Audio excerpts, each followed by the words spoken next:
All right. Hi. Good evening. Good morning. Wherever you are, whenever you're watching this, good whatever you have. My name is Mark. I'm a facilitator at Mont-Libre, an Agile Learning Center in Montreal. And today I was hoping to share how we deal with conflict resolution, how we what we do to prevent conflicts at the center. So this video is in English, basically with the purpose of like helping other centers, especially like people who are starting their own centers or are struggling as facilitators in an agile learning center, a democratic school, a free school, any type of self-directed learning community that operates democratically with conflicts. So I'm going to deal with two issues: the resolution of conflicts and the prevention of conflicts. So I'll start with the because that's usually the questions that I see asked the most.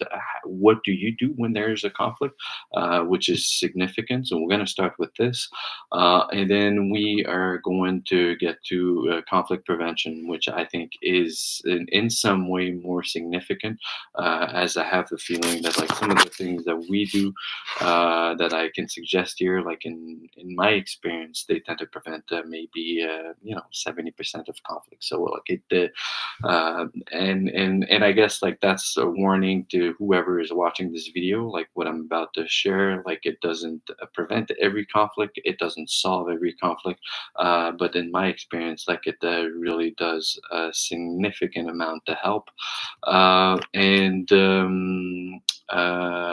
Yeah, and usually I do these videos in French, and one of the title of those videos is something that could be translated to incomplete thoughts in alternative education. So like they're not like something that like are an end all be all.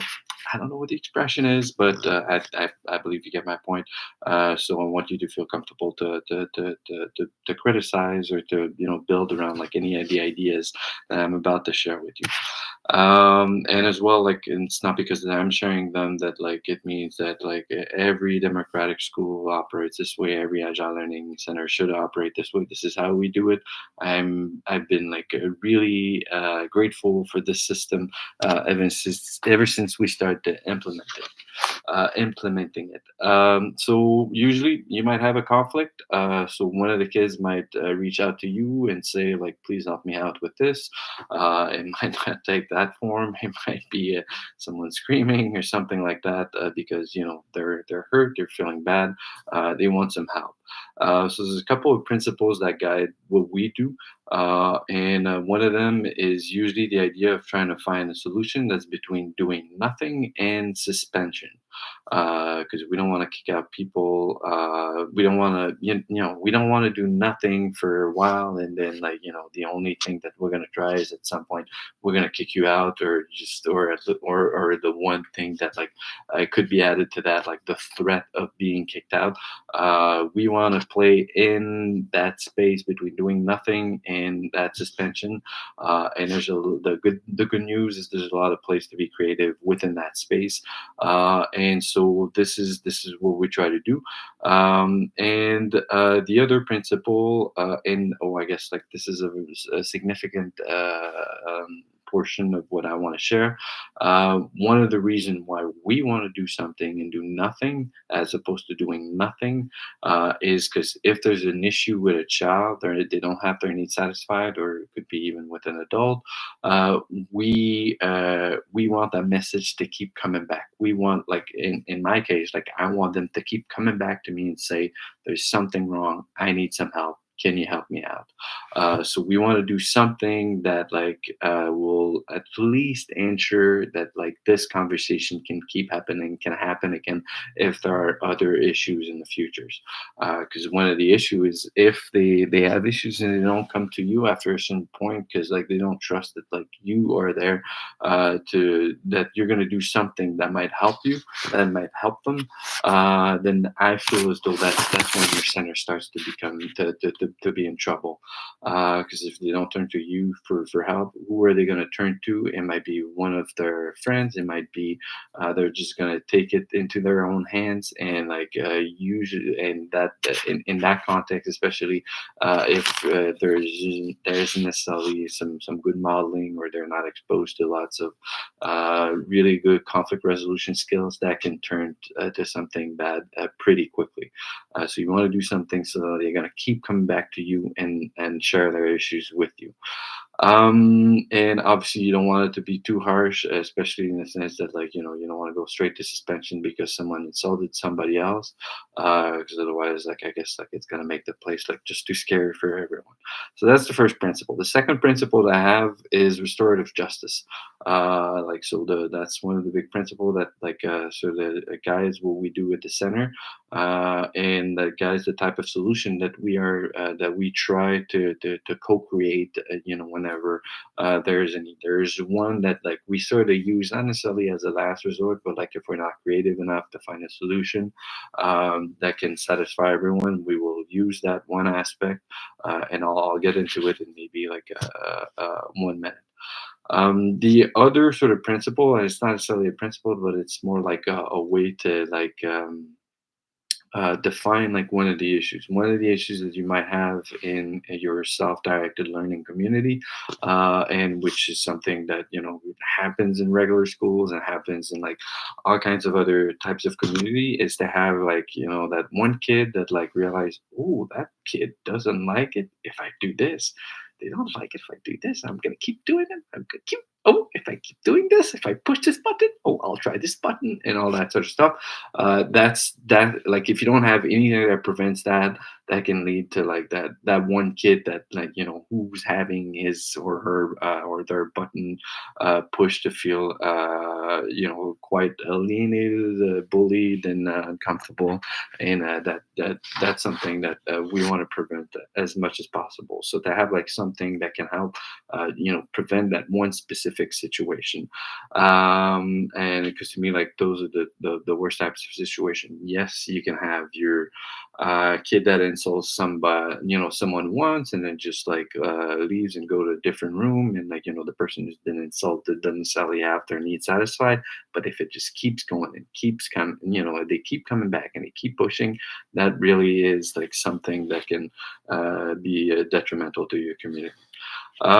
So the solution that we came up with, and ever since we came up with it, I've been, like, quite proud, satisfied, and over the years, like, one of the things that we've tried to do in our democratic community is, at the beginning of every year, we sort of revote, like, every of the rules that we want, and usually that one specific rule that we use in order to deal with conflicts, with those conflicts when they do happen, is the one that, like, kids ask that we vote first, to some, to a very large extent, at least, like, on the very first democratic assembly or change up.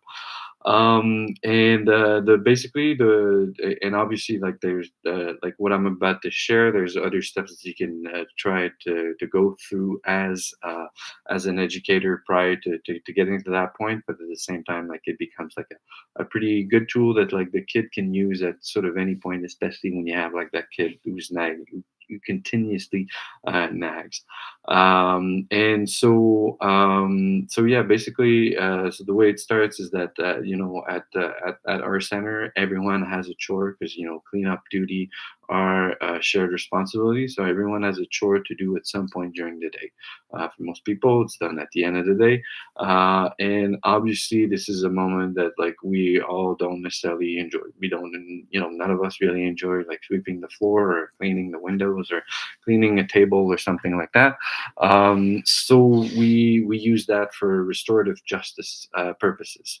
And just, like, before, like, go into details in terms of how we do it, I want to add that, especially for us as facilitators, is in the sense, like, we've been the one, so the designated, and this could change, but at this point, we're the one designated to determine if someone has done their chore or not up to date. And one of the things that we've decided on doing is that, like, you don't necessarily have to do that your chore that one day. You can put it off till the next day or the day after. The only thing is, you cannot accumulate more than 5 chores that you have to do. So if you do accumulate those 5 chores, then we ask you go home until you're ready to do your chores. So in a sense, like the reason behind this is that like it doesn't mean the situation where it's like you have to do your chore right now or something like that. So we don't have to be in that dynamic. And if they get to a point where they haven't done 5 chores, they're 5 chores behind. Well, it makes it easier for the conversation to be like, you were given like a lot of opportunities to complete those 5 chores. So yeah, and so the way we use this as restorative justice is, as I said, we all find chores boring. So basically, if some so the way the rule goes is, if you do something to me that I didn't like, that I didn't consent to, because and I want to specify, because sometimes I could consent to being insulted, depending on how it's done. So if you did something that I didn't consent to, I can ask you to do my chore. And so this way, you're doing something to make up to me what you've done that I didn't like. And this sort of achieves two things, in the sense that like it makes it so that like the behavior, the insult or whatever it is sort of like condemned to a certain in a certain way. So there's like this message that's being sent to the person who did it, like, look, I don't like this. And I think this is very important that this message be sent, because sometimes people are so afraid of problem, or or afraid that people don't want to hear about problems, that they don't raise problems. They don't mention it, like, look, there's something that's not going well. So the first thing is that it sends a message to the person who's done the chore, who will likely have to do the chore. Your behavior is not something that we want, or that I want, or something equivalent like that. The other thing that it does, well, and I guess it does more than two things. But like, one of the other things that it does is that, like, as I said, like, it you sort of makes it up. By you doing my chore, you sort of make it up to me. So it's like, if, let's say, you were to break a glass, you'd have to clean it up. If you were to make a mess, you'd have to clean it up. And going back to the glass example, you'd have to buy me back a glass or something. So in a sense, like, this is what we sort of use as equivalent. The chore for the insult, or the shoving, or that wasn't that the child didn't consent to. The other thing is that, like, it leaves you as the person who's been insulted with an incentive to say something. And again, I think this is very important, that, like, in your community, just like in mine, that the kid, like, it doesn't have to be like with the approach that, like, I'm suggesting here, but that they feel comfortable to mention it when there is an issue. Because if, like, this goes under the rug, at some point it's just gonna explode in a bad way, which I highly discourage. So yeah, so that's the rule. Like, you do my chore. If you insulted me or did something to me that I didn't consent to, obviously we can play with, like, we can start a conversation as, like, is there something else that you can think of that you could do for this person? Is there something else that you could do to like to help me out other than the chore? But as I said, like, this becomes like sort of the plan B. If we can't think of anything else, like, we'll go with the chore. That being said, it's not because someone says that, like, oh, I didn't like what this person did, so they have to do my chore, that this is what we do as a community. So if you're being accused of having done something that the other wasn't comfortable with, you can still say, look, that's not true. I didn't do it. I'd like to take this to a vote. When we do take this to a vote, then we will go through our democratic. We have, like, some sort of small democratic process that it's sort of like inspired from, like, the judicial committees of Sudbury Valley Schools, a type of democratic school. But at the same time, like, I guess in Mont-Libre, like, we try to put an emphasis on the idea of that. It is not as judicial because, like, there's the emphasis on restorative justice, but like we try to, turn the conversation into more of conflict resolution and finding a solution that can satisfy everyone. Before I get into like how that works, because anyway, I think that this is also important, but maybe not as important as the principle itself, like the our rule of, like, if you do this to me and I didn't agree with, I'm going to ask you to do my chore. Yeah, the one thing that I wanted to add was going back to that situation where, like, there's a child that like just keeps being nagged and nagged, who was like, "Oh, you don't like that? Like, I'm just gonna keep doing this." The child, the person who is the victim of this, I guess, can just say, "Look, if you do this again to me, I'm going to want you to do my chore." And usually, that sort of like stops the other from doing it. And if they choose to keep doing it, then it's like, "Okay, you've done it once to me. I want you to do one of my chore. You keep doing this, then like this is the second time, like now I want you to do two of my chore." And then we get to like the five chores, and where it's so where that could potentially lead to that conversation of like, "Look, you had five chores, we can have a vote on each of the chores, but if yeah, you're at the five chores, you have to do all of your chores right away or go home until you're ready to do them." And which is a situation we've never encountered, but if it were to happen, like this is something that we would have as a possibility in our back pocket. Um, and anyway, I think I'm forgetting something about this, but doesn't matter all that much. So, like the way we do the vote, it's again like highly inspired. Like the intention is like, can we find a solution where everyone is satisfied? But at the same time, like we know that like it might not lead to this because like one of the party involved in there is not necessarily like open to any other solution. So then, we will just end up voting on a chore. So the way we operate, since we're a very small community, we don't tend to be like more than like, on average, we might be like 11 kid on a given day at the center. So what we do is we will form a committee in which there is one facilitator, there's one child or one person that's chosen by each of the people involved in a conflict, and these three people are going to be the only person who can vote on, whether the one person who's being told to do a chore will have to do a chore or not.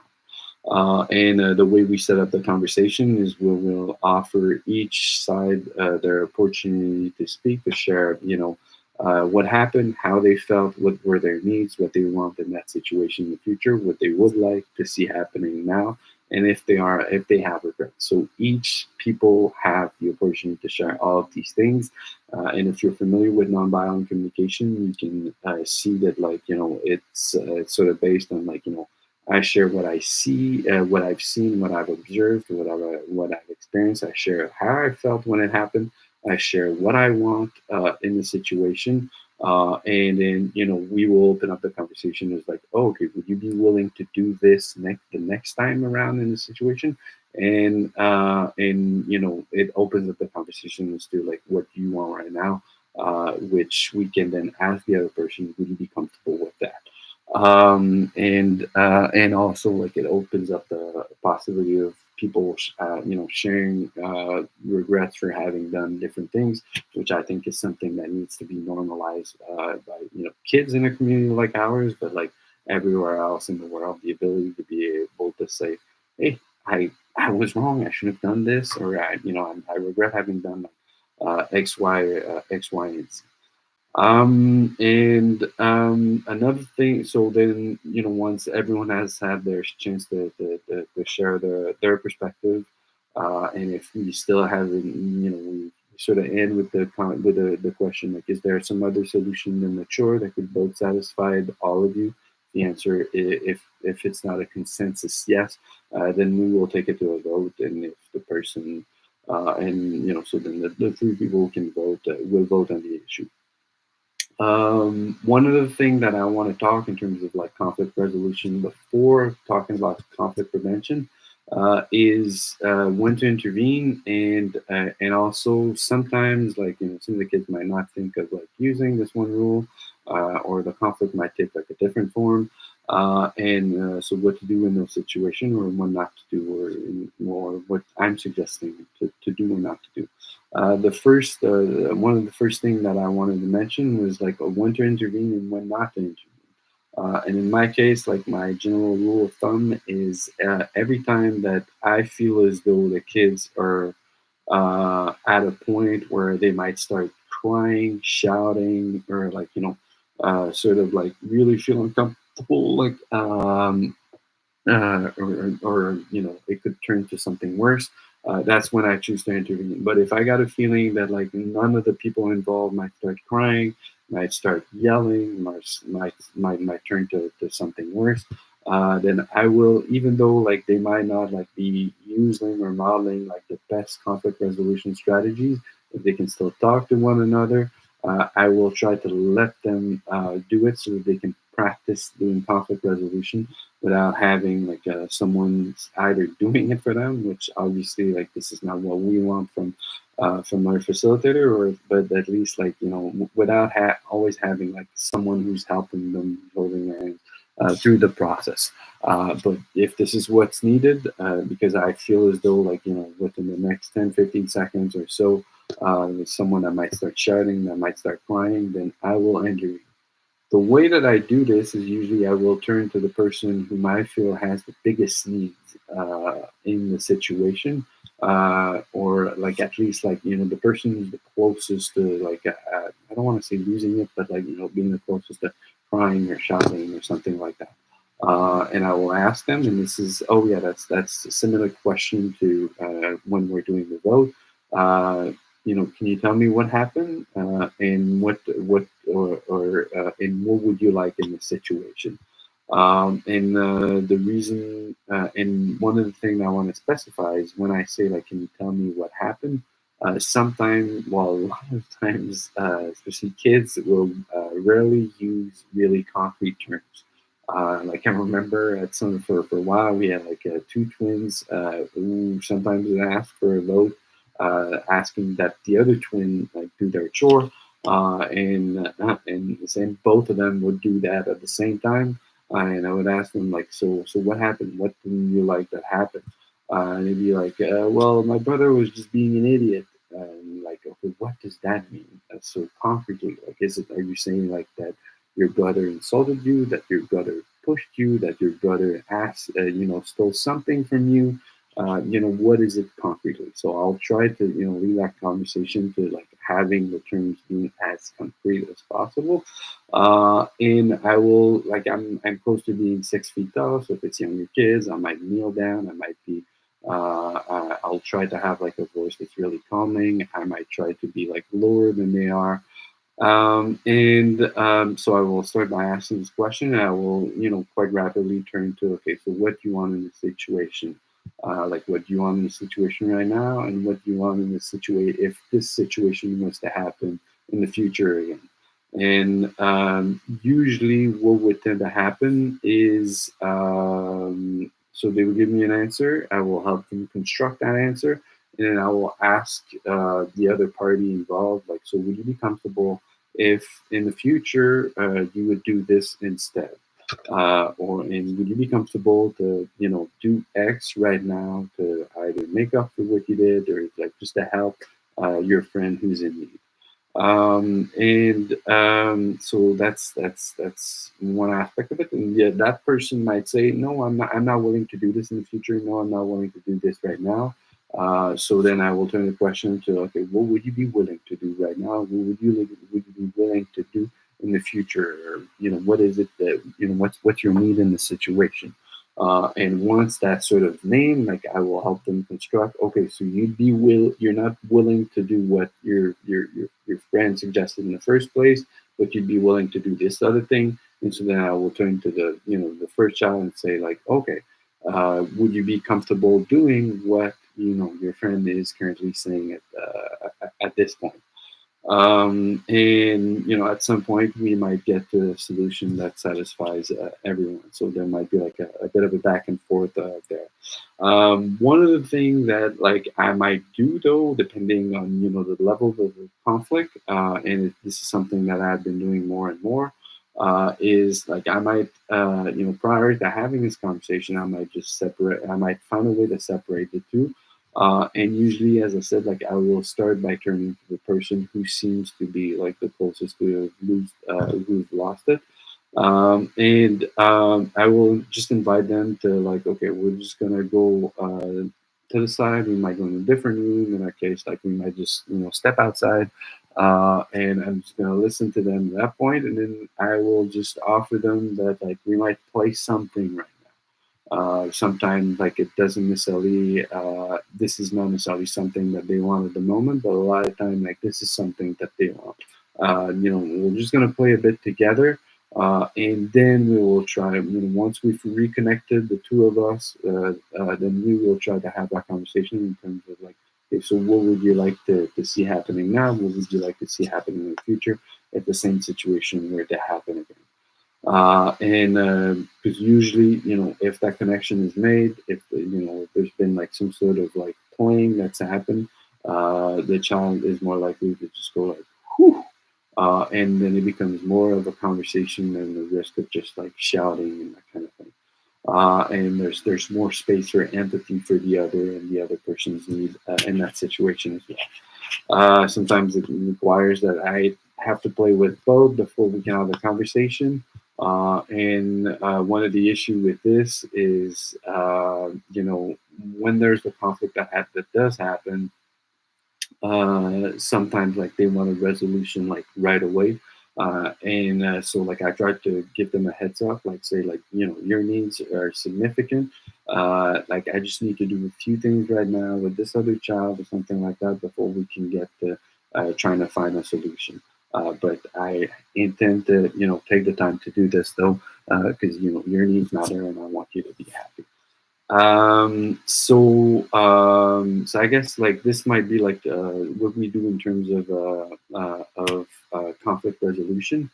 And obviously, like is it one chore? Is it two chore? If we do use the rule, that kind of stuff. Like it can be something that can be played with to some extent, but we haven't had to do this all that much. Although like there's exceptions, but like this is the important thing is the principle applied more than anything. So that idea of restorative justice. So then that leaves us with the question of like what to do with conflict prevention.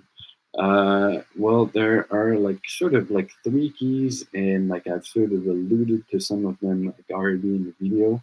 But in our case, the biggest tool that we have is our relationship with the child. So if we can find ways to improve that relationship to the child, usually this is something that makes it easier to prevent conflict between two children or between a child and another adult. And the idea is like in terms of that prevention, is just to like because like one of the worries that I have is once you open the door in the morning, your community start coming in, you are likely to have like a significant amount of people that come in with a significant amount of insecurity and who so they might be worried that like they might be insulted, rejected, or because this is what they've experienced in other places in the past, especially when there's a group of people or other children our age. And so the idea is like what can we do so that they can just like feel reassured that in general like this is not what's going to happen, and that like we care about them. So having that message of like we care about you, and for us there's like just that one there. I mean like there's a couple of different tools, but the most important one is to play with the child. If you take the time to play with the child and to like turn to the child and be like, hey, what can we do together? What would you be interested in doing? Can we play something together either right now or at a later moment? This to me like this is sort of like the thing that sort of reassures them. Oh, there's someone that cares about me, that's taking interest in me, that wants to spend time with me. And to me, like, this is the message. This is the tool that sort of sends them the message that they are likely unconditionally loved. I say likely because that's the hope. That's my hope for you as a facilitator, wherever you're working, that you send that message to your child. I appreciate you. I unconditionally. There might be moments where I don't like what you do. I don't like what you say, but even then, I appreciate you unconditionally. And yes, so finding a way to spend some time to play with each of the children, each of the children in your center every day is something that I highly recommend. So yeah, asking yourself, like, who is it that I haven't played with today, and try to, meet up with that person and find a way to play with them. The other suggestion here is, like, usually when I got a feeling that, like, I have like this one child that might be struggling more, today, this week, this month, or just in general, those might be the people that I will start playing with first. So this way they don't have to wait to be the last one during the day with me. I might spend some time with. And so there's an increased likeliness that, like, they're reassured, and, like, they're not in that sort of like insecure mode that might lead to different types of conflicts. And so those are two of the tools, like playing with the child, especially trying to find a way to play early with a child, especially in a situation where you think that there might be a conflict that might be emerging, or, like, the previous day didn't go so well. The other tool that I tend to use, that I feel is helping me out quite a bit, especially if you have, like, created that connection with the child, or, like, find ways to improve the relationship with the child, and is just that, if you see that they're doing something that, like, you're worried that, like, might lead to somebody else, like, being uncomfortable. The big tool I have is just the word "could you." And here, let me explain what I mean by this. There's a difference between saying, like, "Could you do this?" and "do this." I don't know if you hear the difference between "Could you do this?" and "do this," but to me there is a significant one in the sense that if you say, like, "do this," or, like, could be like, I don't know, share your computer in 30 minutes, or could you share the computer, or could you share the toy in 30 minutes, or in 15 minutes, or whatever you have. The difference is the child can say, like, can feel that, like, you're not giving them an order. And as such, you're putting yourself in a position where you're not. Like, your relationship tends to be like, you're making them feel as though, like, you're sending the message, like, I want to try to be your equal as much as possible. There's going to be exceptions to that. It's like, especially in our case, like, as far as safety is concerned, there's going to be a situation where, like, we're going to go with what I feel is the best, for the safety of everyone. But, like, as much as possible, like, I wanted the relationship to be as equal as possible. And so this is a big tool. And the other great thing about this is, if you use the word "could you," they can say no.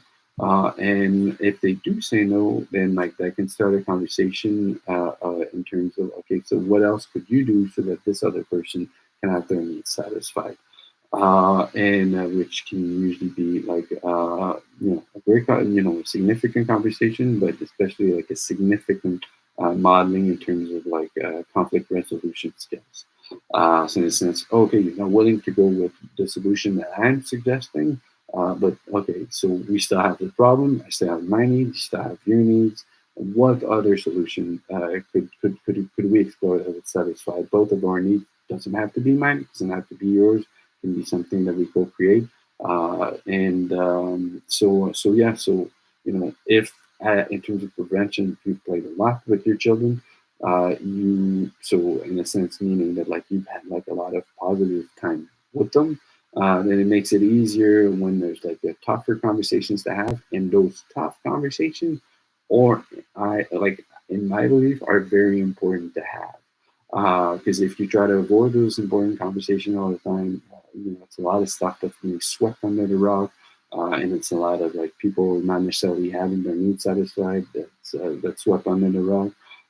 And at some point that might explode. And usually, like that conversation, it's a tough conversation. It's harder, but like in my experience, I much prefer having that conversation than not to have it. Whether it's at Mont-Libre in the center or anywhere else. And but so yeah, so you've played, you've created that positive, you've increased the amount of positive moments you have with the child. So your relationship isn't just like, hey, you stop doing this, or hey, you like, start sharing, or don't be like that. Your relationship is way more than you intervening when there's a moment that doesn't go well. So that makes it more likely that the conversation that you might have with them goes well, and with the tool of like could you as just one small step, but like then like to me what I see is that like having those two things together, the play and the could you, are things that like might prevent like 80% of conflicts or something like that. And so yeah, I wish you best of luck in terms of your conflict resolution, conflict prevention in any center or democratic poetry school you might work in. If you have any suggestions, like in terms of how to improve the system that we have, because this is the other thing is that like especially the rule with like you have to do my chore. And I guess like I want to specify this, like it's you have to do my chore. It's not you have to do an extra chore just in general. It's you doing my chore, so you're making it up to me, and hence that idea of restorative justice. But like it's not like something that like I'm 100% satisfied. But ever since we started doing this, like we've seen like a huge difference in the dynamic of our community, which I'm quite happy with and quite proud of. But there can be like different ways of improving this, and well, especially like I guess like that's like the one question that like sort of like leave us with. Because the idea, it's all like I think it's great restorative justice here. Like it gives us a principle in order to, for people to pick up the mess that they made or to make it up for what they've done. But one of the issue is that like in the end, given the system that we have, they're not necessarily like doing, stopping nagging the other, because like they want the other to feel so great. But in a sense, like they might stop just because like they don't want to have that extra chore. They don't want to get the five chores, and they don't want to have to deal with what that might entail. And so to me, that remains an issue, and that's something that like I've given a lot of thought to. But if you do have like a solution that can satisfy that problem, like I invite you to share it with us. One of the big tool that one of the big solution in our case with respect to this is everything that we do in prevention, especially as far as like emotional health, emotional skills, social skills, in terms of like especially like that playing to help with the insecurity of the child, and is something that like helps us quite a bit, especially like when it comes to like naming those insecurities and finding a way for that child to be reassured about those insecurities, something that might like lead them to be in a situation where they're more likely to empathize with the other, and then to want to take into account the other person's need. But it's not necessarily a guarantee. So if you have some great solutions, please send them our way. I hope you enjoyed the video.